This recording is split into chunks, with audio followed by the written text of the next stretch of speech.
Italian Pie is proud to support WYES and this episode of Wall Street Wrap Up, and to promote the importance of financial literacy and education. This week on Wall Street Wrap Up, did you use Facebook between 2007 and last year? If so, you might be part of a $725 million class action settlement.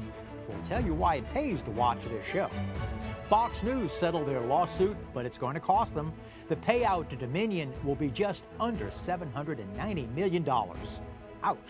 And what luck, because scheduled for tonight, we'll be talking with author Steve Krakauer about his book, Uncovered, How the Media Got Cozy with Power and Abandoned Its Principles and Lost the People.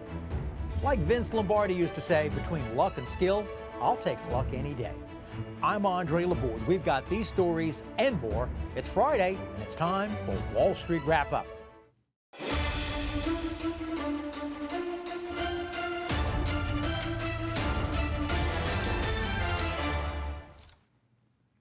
Hi, I'm Andre Laborde. Welcome to Wall Street Wrap Up. It's Friday, April the 21st, 2023. Were you a member of Facebook between 2007 to last year? If so, I'll tell you later in the show how you could be a part of a $725 million class action settlement. But first, how did our money do this week? Well, it was a negative week for stocks. Top sectors were discretionary staples and healthcare. Louisiana's Pool Corps was a top stock in the discretionary sector, as well as Norwegian Cruise Lines. And the sector laggards today were materials, energy, and technology. All the sectors ended negative for the week. And this week, the Dow Jones closed today at 33,809, down 0.2 of a point for the week. And for the S&P 500, they closed today at 4,133, down 0.1 of a point for the week. And the NASDAQ, they closed today at 12,072, which was down 0.4 of a point for the week. Samsung this week threatened to remove Google as their default search engine and use Microsoft's Bing. Now, they didn't do it, but just the threat of going to Bing will have those Googles aghast. Now, just so you know, when you open up your browser and Google pops up, Google pays for that. They pay Samsung $3 billion a year. Apple, they paid $20 billion a year. In fact, Apple's contract with Google will be expiring later this year. So you know there'll be new terms, all in Apple's favor. And here's a little bit of trivia. Google makes more money off of Microsoft's Windows than Microsoft does. Well, let's get to our guest tonight. Steve Krakauer is the author of Uncovered, How the Media Got Cozy with Power and Lost the People. Hi, Steve. Welcome to Wall Street Wrap Up. Hey, great to be on with you. Thank you. Just a couple of years ago, just over half the people were trustful of the media. Now the number, as of about 2021, is about 36%. And I would possibly assume maybe last year, 2022, or this year in 2023, it might even be less. Is there a pivotal moment that people started to be untrustful of the press? I really do try to track this because as you mentioned, this has gone off a cliff. And I think it's even more important to break down where that trust is. You know, the people who identify as Democrats or liberal have fallen a little bit in the last 10 years, especially in the last 5 years, a little bit. People that are on the right have always been fairly distrustful of the corporate mainstream media, and that has gotten significantly worse. But the independent line, independents, people who I consider people who are apolitical, who are not on one side or the other, really kind of moderate independents, they went from essentially trusting the media to completely falling off a cliff and actually more like the right of this country, completely distrustful. I think it's somewhere in the 8 to 18% range that trust the media if you're an independent. That's unbelievable. And I think there's a couple key points here. Certainly the rise of social media has done a huge impact on losing this trust. But I think there's been some stories, 2014, 2015, the Trump era, COVID and beyond, that I think COVID in particular really solidified in a lot of people's minds this distrust for a lot of reasons. You got 30 Rockefeller Center, which has NBC, which also owns MSNBC and CNBC and so on, but they're owned by Comcast. You've got CNN, that was originally in Atlanta, but now they're in New York. You have CBS that is owned by Viacom, but they're just a couple of blocks away. And you've got Fox News, which is an Avenue of the Americas. So is the geography that they're all so closely assimilated together, does that have a reason? I do. I think that's a big factor in it. In fact, in Uncovered, I lay out five main problems with how we got to where we are in the media. And geographic bias, I think, is number one. There's ideological bias. I think we hear a lot about that. The bias of the media. A lot of people lean towards that, but that's been around for decades. Geographic bias is something a little bit more pervasive. And yes, the headquarters of a lot of these media outlets have been in New York and to a secondary degree in DC for a little while. CNN, in fact, when I worked at CNN in 2013, they essentially moved from Atlanta as the headquarters to New York and DC secondarily. So it's a fairly recent phenomenon, but also it's not just that these places are so isolated in those areas. It's also that those areas have become more and more of a bubble in comparison to the rest of this country, and because of that, we get these sort of problems, these mistakes that just snowball into larger and larger issues for the audience and losing trust of the media. You had Ben Rhodes, who, let's say, was working with the Obama campaign. Well, his brother, I think, was the head or the president of ABC. You had Jay Carney, who was a presidential spokesman. He was married to, or he is married, rather, I should say, to Claire Shipman, who is a reporter. Right. And you go to, as they say, the Georgetown cocktail parties. I mean, is it too cozy? Oh yeah, yeah. Coziness with power. As I lay out in the book, that is one of the big things where, as you track, there's the Obama administration was very interconnected with a lot of these mainstream media outlets through marriage, through brothers and sisters, and so you can go right on it down the line there. But that's almost even the sort of coziness that I'm less worried about. That's something that we all know. It's maybe you don't know because you haven't looked around at it, but it's all available publicly. What's not available is the coziness that we don't know about. It's the friendships, it's the covering for others, and I lay out in this chapter tell a little bit of the Harvey Weinstein story. I talked to people who were at NBC. Rich McHugh was one of the reporters who worked with Ronan Farrow in trying to uncover the Harvey Weinstein story and was essentially killed at NBC because of the relationships that Harvey had with some of the executives at NBC, what he knew about NBC, about Matt Lauer, start to go down this road about Jeffrey Epstein, about the way Epstein was connected with people at other media outlets, and who, again, I mean, you start to open these doors and start to really understand that it's not necessarily by design. These aren't all best friends, they're not all family members, but there is in many instances an unspoken coziness, a wink wink, a nod that the people that are protected are the ones that are in these same elite circles. And the media, which never used to be this way, decades ago it was not like this. Now they are, and that leads to so many more problems than even the audience truly understands. You have ABC is owned by Disney, NBC, which has, again, as I said, MSNBC and CNBC Right. and NBC. They're owned by Comcast. You've got corporate structure ownerships, CNN, who you used to work for. They're now owned by Warner Discovery, I think. Yeah. So you've got this corporate hierarchy. Are they getting, when you work in the newsroom, are you getting maybe marching orders or guidelines that you're not supposed to say or not supposed to do from the C-suite, from above?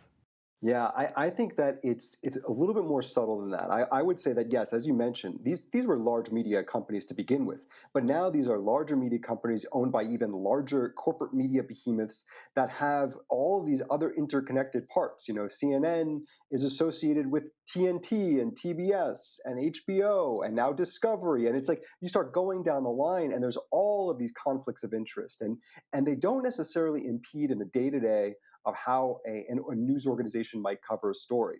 But they are absolutely there. And it's something where a journalist may not necessarily hear that, oh, you have to cover this or you can't cover it this way. But that there are parameters to how far outside of the purview you can go because it's only natural. I mean, you start to write a story, every other line is going to be, oh, the full disclosure, this person knows this person, or this person's an investor, or this, it gets very, very complicated very fast. And it's part of the problem with even places like an ESPN, it's a sports network. It's just a network that should never be fallen victim to some of these real problems that we see in the media, and yet they are, because they also are part of this whole corporate coziness. And they also are in this business model right now, this financial incentive structure that's under attack because viewers and readers are changing their viewing habits, and mistakes get made in this void that's created by the sort of unsteadiness of the business. During COVID. All right, well, one of the major sponsors on news shows was Pfizer. Well, Pfizer makes the vaccine. So if a reporter is about to do a story that has something to do with somebody who brings them a lot of bread and butter, a lot of sponsorship, are they going to feel any heat to try to not feel the full force of maybe having the higher ups contact them? Of course, right? It's only natural. Yeah, the Follow the money. interlocking is exactly, exactly. And I think it's something that, Rick Sanchez, who was at CNN before I was there, but a real notable figure, really interesting guy. And he was describing this, where you look at the corporate boards of something like a Disney, and then follow where those people who serve on the boards of Disney, which again owns ABC News, where else do they serve? And you can look at, they've got technology companies, they've got financial services companies. You just go right down the line. And it doesn't necessarily mean that these board members are telling the average reporter at ABC what they can and can't cover. But if you know where those associations are, and as you mentioned, the sponsorships, the advertising is front and center. I mean, that is very much a part of what you're seeing on a day-to-day basis. It's only natural that this sort of hesitancy can come. And again, the job of a journalist should be to pursue the story with a real vigor, be real curious about everything, and never give in to the corporate power or to the coziness or to the elite power structure. And yet that's the business these days, even more so than it ever was before. When you were at CNN, if I'm not mistaken, you worked for a brief period at a time when Jeff Zucker, who was president or the head of CNN, was there. And I remember you were mentioning in the book how he had a focus on winning. He wanted to win. But, to some people, winning or like success has different meanings. Was winning meaning ratings? Was winning meaning bringing in more money for the network? Was it being first to getting the story correct? What was that? I think it was all of the above. I do, as you mentioned in chapter 6, write about my personal experience working very closely with Jeff. I was at the time overseeing how television lives on digital properties. So how does it live on CNN.com or through our social media sites? And that was something that Jeff was very interested in, because it was how people find CNN in all the different platforms. And so we worked very closely together. And I had a great experience working with him. One of the great appeals of Jeff was he was like this manager that was able to kind of go around the newsroom and galvanize the team. And yet winning was the focus. And there's lots of different variations of what winning was, but it certainly was in driving the story, in many instances getting the story right. And it was also around making sure that the audience understood what was the most important thing. But then you start entering into the political space, and Jeff has a great relationship going back decades with Donald Trump, a friendship. He was at his wedding, but then becomes this fight, this antagonistic relationship. And inside of that, now all of a sudden, we've got to cover one great story, and that's our fight with Donald Trump, winning because the ratings were great, but also winning because now you have this one storyline that everyone at the network feels like they're a part of. That can lead to mistakes. Jeff was a brilliant, genius at the news, but he was a real micromanager, let's say. He was involved in everything from the chyrons you saw on the bottom of the screen to the guests that were being involved. He was very, very hands-on. And that was exciting in a lot of ways because the boss is there, he's in the control room with you.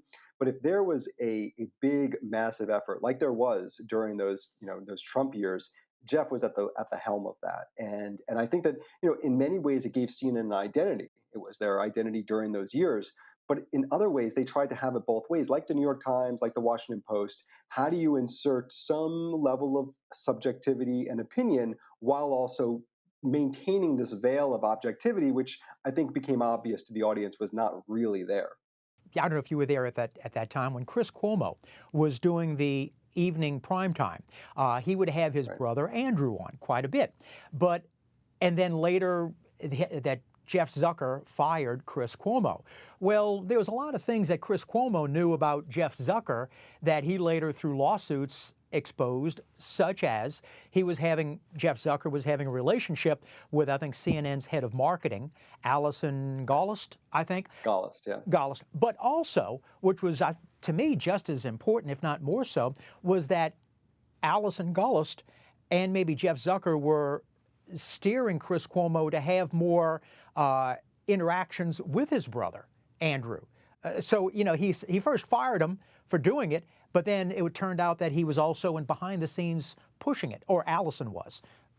Was that true? Yeah, it became absolutely. So this is another story that was happening in the wake of COVID. Really, it was actually, I think, very much tied to this uneasiness of the COVID period.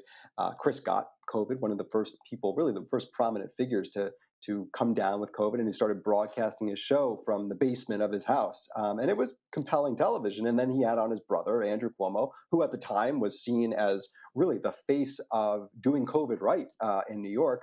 And of course, it was naturally a really scary time also because of New York, New Jersey, and how prevalent it was then.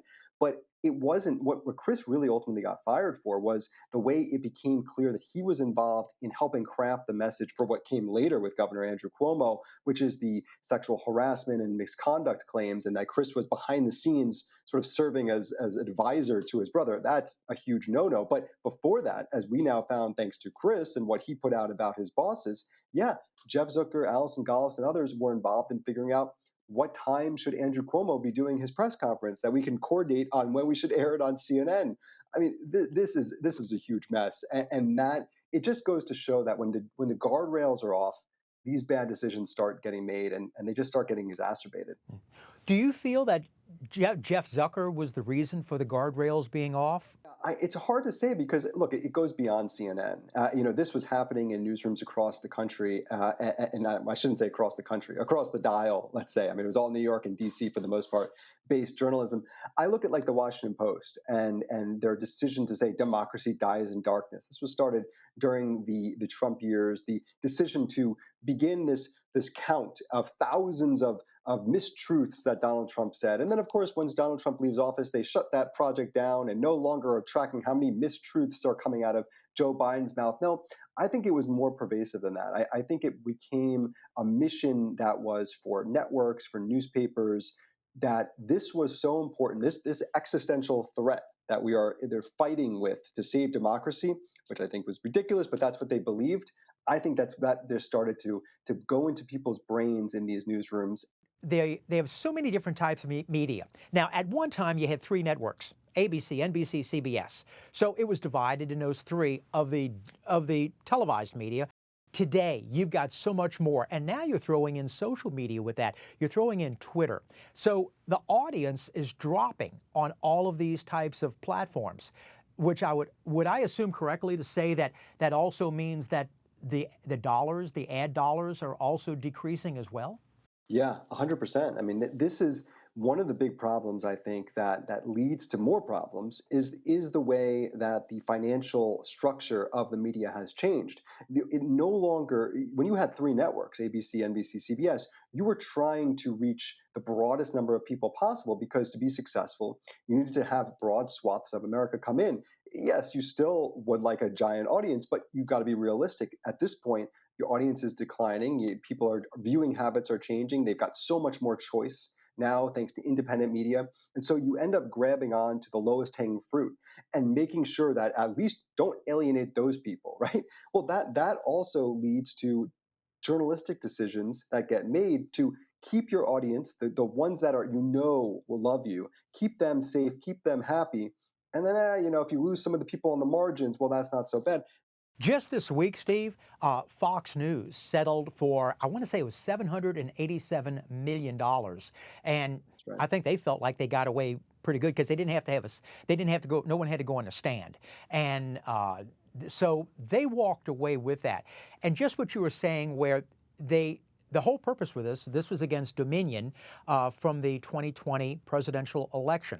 So it looked like from what was being leaked was that they were concerned on losing that core audience, their base of audience, because Fox, their audience was upset that Fox called Arizona so fast for Joe Biden. Do you think that by their settling for $787 million, do you think Fox will lose any of that audience? I don't think they will. I think that it was a decision that was made to, I think, as you correctly diagnosed, let's not get all of our top talent and Rupert Murdoch to go on the stand and to continue the kind of embarrassing PR elements that might come out over these next 6 weeks. It was settled to be a 6-week trial that was about to go, and everyone in the media was down in Delaware very excited about this because they, of course, they hate Fox News and want to play this all out. So I don't think I think that certainly they lose monetarily. They would have lost big on the PR side, but I don't think the audience ultimately was going to be affected. I think that in those very uneasy, approximately 11 to 14 days after the election, there was a real sense of, are we going to lose our audience? And they had to really be smart. And as you saw through those text messages that came out, there was a lot of internal trying to figure out, what should we do about this? We cannot lose our audience. And they were able to stem the tide and be able to keep the audience ultimately, and they got their audience back, no problem. But because of those very uneasy 10 to 14 days, it cost them $787 million. Most companies that size have insurance. Would the insurance cover something like that? Or is that something has to come out of Rupert Murdoch's pocket?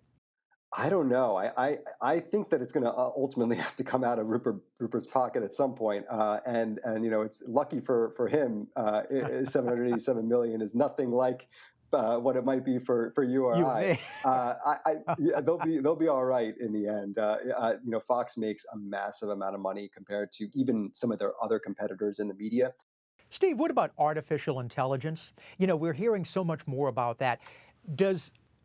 Right now, you are Steve Krakauer, I am Andre Laborde, and we are talking, and you actually said what you said, and same thing for me. But there may be a day coming up, and possibly in the near future, with what people hear you didn't actually say or I didn't say. How worried should people be with AI, especially of those in the news media? And something else, too, I'm thinking of? Let's say anchors, pick your favorite anchor. Why should a corporation spend $2 million, $3 million to hire an anchor for the evening news when they can have somebody that looks identically like a person giving the news? AI is going to become a major story in really every industry, frankly, and certainly most of them, and the media is no exception. I see this playing out and how do the average journalist these days at a digital media outlet just churns out a story as essentially an aggregation of someone else's reporting. You don't need a person to do that anymore. You could just use artificial intelligence to spit that out. So I think this is going to make it so the negative thing is that a lot of journalists who are not necessarily at the top of their game are going to be replaced by AI. Steve, we haven't even gotten to Twitter and the other social media yet. I hope you come back. Hey, it was great talking with you. Thank you. Thank you, Steve. Hey, if you've got a question or a comment about the show, we would love to hear from you. Make it concise, make it pithy, and write us. And notice the new email address at andre@benecapital.com. Well, let's look at the markets heading into next week. But first, on this day in 1939, what was introduced at the New York World's Fair that we still sit through today? We'll have the answer in just a moment.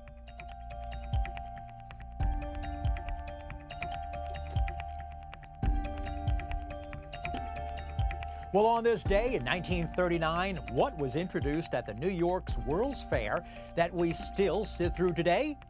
The first commercial television broadcast. And it was conducted by RCA's David Sarnoff. Well, let's have a wrap up on Wall Street. If you're a Facebook user between May of 2007 to December of last year, you have until August the 25th to claim a portion of a $725 million class action settlement. Now, the lawsuit was due to Facebook's disclosing that the information of 87 million users was improperly shared with Cambridge Analytica. So if you've had an active Facebook account between May of 2007 to December of 2022, you have until August the 25th to make your claim. If you had more than one Facebook account, then you have to file on each individual. Now, Mickey Mouse, he's biting back. And Bob Iger and Disney are telling lobbyists to set up the fight against the state of Florida and against Governor Ron DeSantis. Disney had secured leasing from an appointed board that DeSantis disbanded, and Disney is saying that they could be going to court to have a fight of it. Now, if you remember, this whole thing started when Disney's former CEO, Bob Chapek, criticized the Florida law of not teaching sex education of kindergarten through the 3rd grade. Well, this doesn't seem to be going away anytime soon. And according to CNBC, the Oakland A's are set to be moving their national baseball team out of Oakland to Las Vegas, where what goes on in Vegas stays in Vegas. Now, if you remember, Oakland already lost their NFL Raiders team to Vegas just a few years ago. And according to the Centers for Disease Control, 1/5 or 20% of U.S. children were obese before the pandemic. Well, during the lockdown, weight gain surged among children. Last year, over 500 children had bariatric stomach surgery, and that is confronting rising obesity rates in children. Well, that's a wrap-up on Wall Street Wrap-Up. And finally, it was 117 years ago this week. On April the 18th, 1906, the great San Francisco earthquake occurred, wrecking over $40 billion in today's money and damages to the city and causing over 3,000 deaths. Now, one man, Amedeo Giannini, who ran the Bank of Italy, he hitched up his horse and wagon, and drove through the devastated streets of San Francisco to get to his bank. He opened his vault and unloaded the securities into the wagon. And after the earthquake, San Francisco needed rebuilding. But the other banks either couldn't or wouldn't make loans because they too suffered from the quake. But Amedeo Giannini immediately opened up on the docks of San Francisco where the others could not. Now, the former Bank of Italy, through years, has made many acquisitions, and they also changed their name. From the streets of San Francisco, where Giannini drove his wagon 117 years ago this week to unload his vault into his wagon, the Bank of Italy is now called Bank of America. You know, just as in 1906, it's true today. The early bird gets the worm. Well, do you have insurance with John Hancock? When you pay your premiums, either monthly or even annually, the money you send to the insurance company is known in the industry as the float. Insurance companies invest these premiums in the hopes that when and if they do have to pay out a claim, the money they made is more than what they have to pay out. Now, don't you wish you knew how these insurance companies invest so you too can invest your money? Well, next week, we're going to be talking with Matt Miskin. Matt is the co-chief investment strategist at John Hancock, with assets under management of over $226 billion. Next week, Matt Miskin, co-chief investment strategist, John Hancock. Well, that's our show for this Friday, April 21st. My thanks to Steve Krakauer for joining us tonight, but especially we appreciate you for allowing us into your homes this evening. Have a fun weekend with the ones you love and a productive week ahead. I'll see you next week. And remember, if it's Friday, it's Wall Street Wrap-Up. I'm Andre Laborde. Remember, money never sleeps. Good night.